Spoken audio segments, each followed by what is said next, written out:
The 1759 Battle of Ticonderoga was a minor confrontation at Fort Carillon on July 26 and 27, 1759, during the French and Indian War. A British military force of more than 11,000 men under the command of General Sir Geoffrey Amherst moved artillery to high ground overlooking the fort, which was defended by a garrison of 400 Frenchmen under the command of Brigadier General François-Charles de Bourlamaque. Rather than defend the fort, de Bourlamaque, operating under instructions from General Louis-Joseph de Montcalm and New France's governor, the Marquis de Vaudreuil, withdrew his forces, and attempted to blow up the fort. The fort's powder magazine was destroyed, but its walls were not severely damaged. The British then occupied the fort, which was afterwards known by the name Fort Ticonderoga. They embarked on a series of improvements to the area and began construction of a fleet to conduct military operations on Lake Champlain. The French tactics were sufficient to prevent Amherst's army from joining James Wolfe at the Battle of the Plains of Abraham. However, they also tied up 3,000 of their own troops that were not able to assist in Quebec's defense. Background: the French and Indian War, which started in 1754 over territorial disputes in what are now western Pennsylvania and upstate New York, had finally turned in the favor of the British in 1758 following a string of defeats in 1756 and 1757. The British were successful in capturing Louisburg and Fort Frontenac in 1758. The only significant French victory in 1758 came when a large British army commanded by James Abercrombie was defeated by a smaller French force in the Battle of Carillon. During the following winter, French commanders withdrew most of the garrison from Fort Carillon to defend Quebec, Montreal, and French-controlled forts on the Great Lakes and the St. Lawrence River. Carillon, located near the southern end of Lake Champlain, occupied a place that was strategic in importance even before Samuel de Champlain discovered it in 1609, controlling access to a key portage trail between Champlain and Lake George along the main travel route between the Hudson River Valley and the St. Lawrence River. When the war began, the area was part of the frontier between the British province of New York and the French province of Canada, and the British had stopped French advances further south in the 1755 Battle of Lake George.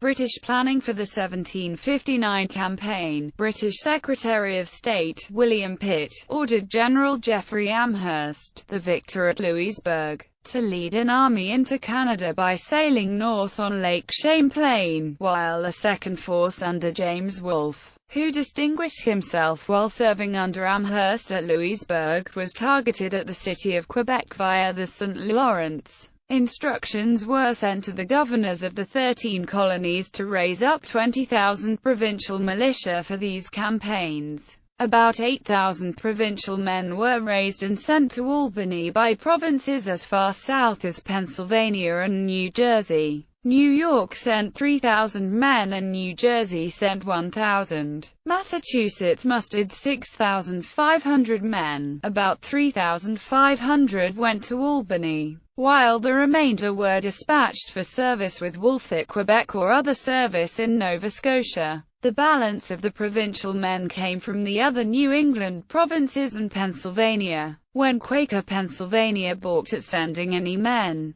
Amherst convinced them to raise men by threatening to withdraw troops from forts in the Ohio River Valley on the province's western frontier, which were regularly subjected to threats from Indians and the French. When Amherst learned through Sir William Johnson that the Iroquois League was prepared to support British efforts to drive the French out of their frontier forts, he decided to send an expedition to capture Fort Niagara. He sent 2,000 of the provincials west from Albany along with 3,000 regular troops under Brigadier General John Prideaux in May. He led the remainder of the provincials, consisting primarily of Massachusetts, New Jersey, and Connecticut men, north to Fort Edward, where they joined 6,000 regular troops. French planning in the 1759 campaign. French war planners directed most of their war resources into the European theatre of the 7 Years' War. In February, France's War Minister, Marshal Belle-Isle, notified General Louis-Joseph de Montcalm, who was responsible for the defense of Canada, that he would not receive any significant support from France, due in large part to English naval domination of the Atlantic and the risks associated with sending a large military force under those circumstances. Belle-Isle impressed on Montcalm the importance of maintaining at least a foothold in North America, as the territory would be virtually impossible to retake otherwise. Montcalm responded, "Unless we have unexpected luck, or stage a diversion elsewhere within North America, Canada will fall during the coming campaign season. The English have 60,000 men. We have 11,000. Your task is not to beat the enemy but to avoid being beaten." Montcalm to de Bourlamaque, June 4, 1759. Montcalm decided to focus French manpower on defending the core territory of Canada, Montreal, the city of Quebec, and the St. Lawrence River Valley. He placed 3,000 troops from the La Reine and Berry regiments under Brigadier General François-Charles de Bourlamaque for the defense south of Montreal, of which around 2,300 were assigned to Fort Carillon. He knew that this force was too small to hold Carillon against a determined British attack by competent leaders. Instructions from Montcalm and New France's governor, the Marquis de Vaudreuil, de Bourlamaque were to hold Carillon as long as possible, then to destroy it, as well as the nearby Fort St. Frederick, before retreating toward Montreal. British advance and French retreat. Although General Amherst had been ordered to move his forces as early in the year as on or about the 7th of May, if the season shall happen to permit, Amherst's army of 11,000 did not leave the southern shores of Lake George until July 21. There were several reasons for the late departure. When his troops landed and began advancing on the fort, Amherst was pleased to learn that the French had abandoned the outer defences. He still proceeded with caution, occupying the old French lines from the 1758 battle on July 22, amid reports that the French were actively loading bateaux at the fort. His original plan had been to flank the fort, denying the road to Fort St. Frederick as a means of French escape. In the absence of French resistance outside the fort, he decided instead to focus his attention on the fort itself. For the next 3 days, the British entrenched and began laying siege lines to establish positions near the fort.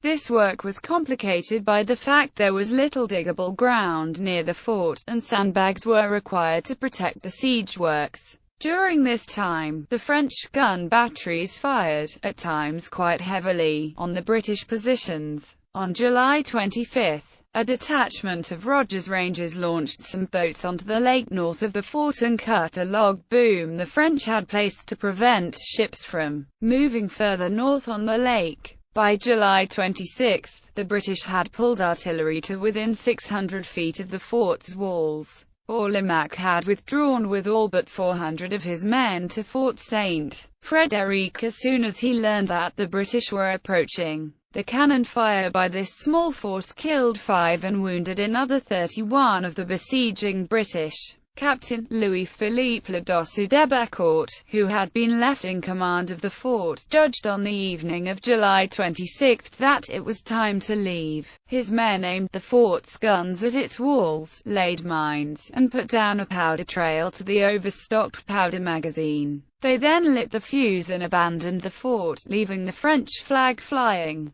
The British were notified of this action by the arrival of French deserters. General Amherst offered 100 guineas to any man willing to enter the works to find and douse the fuse, but no one was willing to take up the offer. The entire works went off late that evening with a tremendous roar. The powder magazine was destroyed, and a number of wooden structures caught fire due to flying embers, but the fort's walls were not badly damaged. After the explosion, some of Gage's light infantry rushed into the fort and retrieved the French flag. Fires in the fort were not entirely extinguished for 2 days. Aftermath. The British began occupying the fort the next day. In one consequence of the French forces' hasty departure from Carillon, one of their scouting parties returned to the fort.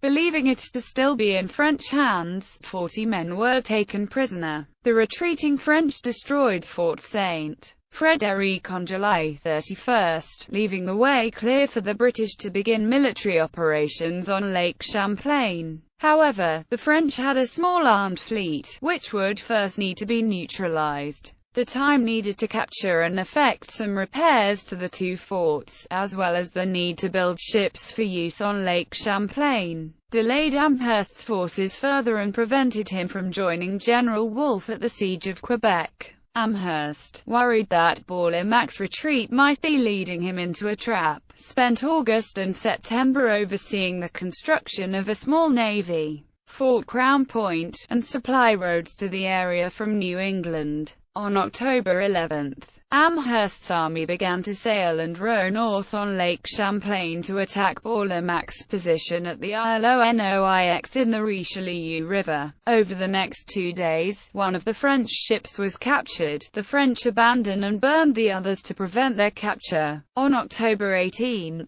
he received word of Quebec's fall. As there was an appearance of winter, and provincial militia enlistments were set to end on November 1, Amherst called off his attack, dismissed his militia forces, and returned the army to winter quarters. The British definitively gained control of Canada with the surrender of Montreal in 1760. The fort, which had always been called Ticonderoga by the British, was held by them through the end of the French and Indian War. Following that war, it was manned by small garrisons until 1775, when it was captured by American militia early in the American Revolutionary War. Commemorations. A major reenactment of French and Indian War events took place at Fort Ticonderoga on June 26–27, 2009.